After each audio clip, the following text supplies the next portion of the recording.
மெய் ஞானமும் நல் ஆலோசனையும். என் மகனே, இவைகள் உன் கண்களை விட்டு பிரியாதிருப்பதாக.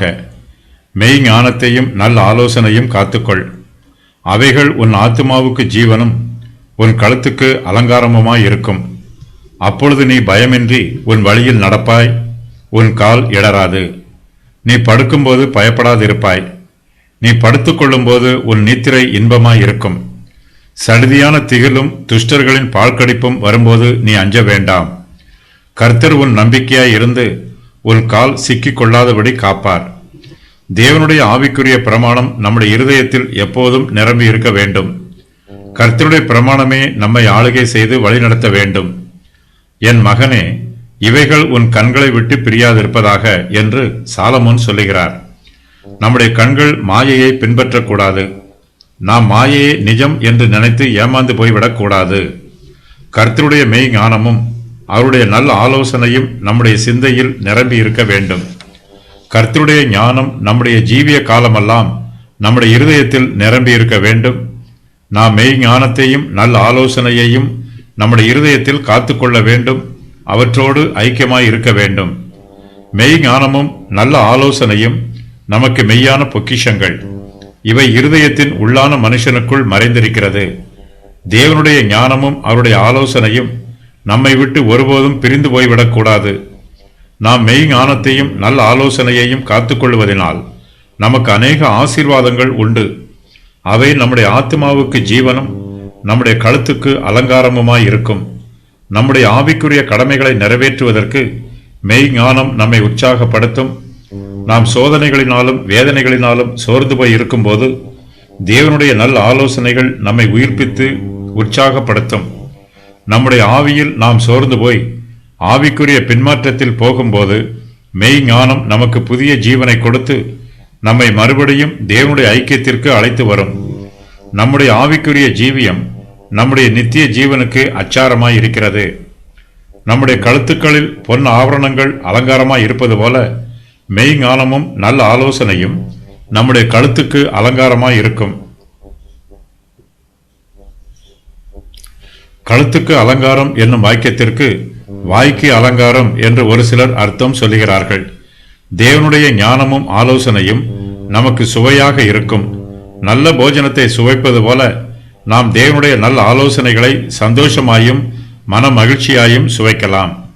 மெய்ஞானம் நம்முடைய வாய்க்கு அலங்காரமாய் இருக்கும்போது நம்முடைய வாயில் இருந்து புறப்படும் ஒவ்வொரு வார்த்தையும் கிருபை நிரம்பியதாக இருக்கும்.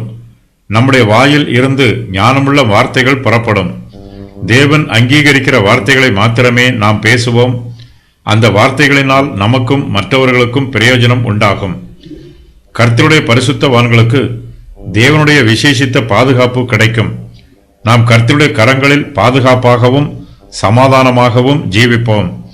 மெய் ஞானத்தையும் நல்ல ஆலோசனையையும் நாம் காத்து கொள்ளும் போது நாம் பயமின்றி நம்முடைய வழியில் நடப்போம். நம்முடைய கால் இடராது. கர்த்தருடைய ஆவிக்குரிய உபதேசம் நம்மோடு எப்போதும் கூடவே இருக்க வேண்டும். அது நமக்கு துணையாக இருக்கும். அது நம்மை சத்துருவின் தாக்குதலில் இருந்து பாதுகாக்கும். நம்முடைய ஆவிக்குரிய ஜீவியத்தில் நாம் பயமின்றி நடக்க வேண்டும். கர்த்தருடைய அடிச்சுவடுகளை பின்பற்றி முன்னேறி செல்ல வேண்டும். நம்முடைய கால்கள் இடராமல் உறுதியாய் நடக்க வேண்டும். இவற்றிற்கு தேவனுடைய மெய் ஞானமும் அவருடைய நல்ல ஆலோசனையும் நமக்கு தேவை. நம்முடைய உலக பிரகாரமான ஜீவியத்திற்கு தேவனுடைய பாதுகாப்பு தேவைப்படுகிறது. அவருடைய தெய்வீக பராமரிப்பும் தேவைப்படுகிறது. நம்முடைய ஜீவியமும் அதோடு சம்பந்தப்பட்டிருக்கிற எல்லா காரியங்களும் கர்த்தருடைய பாதுகாப்புக்கு உட்படுத்தப்பட்டிருக்கிறது. நம்முடைய காலங்கள் கர்த்தருடைய பலத்த கரத்தில் பாதுகாப்பாய் இருக்கிறது.